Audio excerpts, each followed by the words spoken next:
Hello, welcome to IB Biology Internal Assessment Ideas. Now, as you can see in the video, we have a neem seedling growing in the twig of a mango tree. And as you can see, some of the mango leaves have freshly fallen one and some dried ones are collected in the crevice of this mango tree, and that will lead to the formation of some humus or soil that can support the growth of this neem tree. And if this tree is compatible with the biology of the neem, then probably the roots of the neem will sink into the tree. We'll see how this develops. But clearly, there are several questions that we can ask. We can decide to take the growth patterns of this neem seedling growing in the crevice of the mango tree, or we can also take a look at the ones that are growing also on the ground near the mango tree. Now, alternatively, the question we have to ask ourselves, how this neem seedling came growing here. Of course, come quickly to the issue of seed and fruit dispersal. So it could have been carried by the beak of a bird or through its fecal matter, or bats, because we have some bats here as well. And therefore the suspicion is that because now these fruits are quite big and they're not easily transported by the wind. Now, to justify that, you can see that the neem tree is about 100 or so meters away from this particular mango tree, and so that is the only neem tree that is quite close here to say that the fruits are from this particular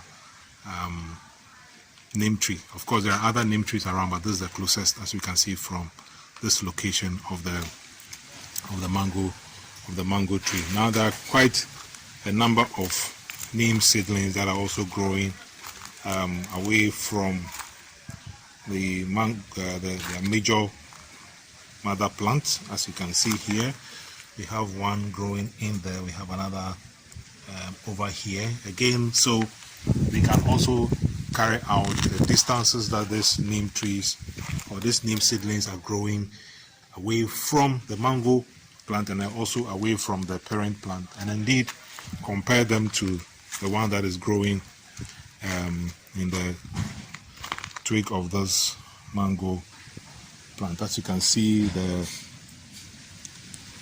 let me push it away slightly. You can see how the stem has already become brown with the development of the bark at this early stage of the seedling. That tells you how long these seedlings have been here.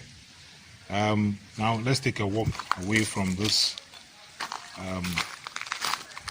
mango tree and go to another section of the house and to another tree that is also allowing some of the neem seedlings to grow under it. So this is a chestnut tree, and right under the chestnut tree have quite a couple of ornamental plants, but particularly let's focus on our neem seedlings. As you can see, a lot of seedlings are growing here and there, all of them here, all neem seedlings there, and of course there and there and there. So again, when we lift our head again, we can see that the neem tree is again about roughly 100 meters away from this chestnut tree, and then the neem seedlings are growing under the chestnut tree. So this is a lot of investigative work that we can come up with. We can come up with several IA ideas. We want to maybe focus on ecology and investigate dispersal. We can focus on how the seedlings are growing away from each other. You can decide to measure their growth patterns of each of the seedlings with time.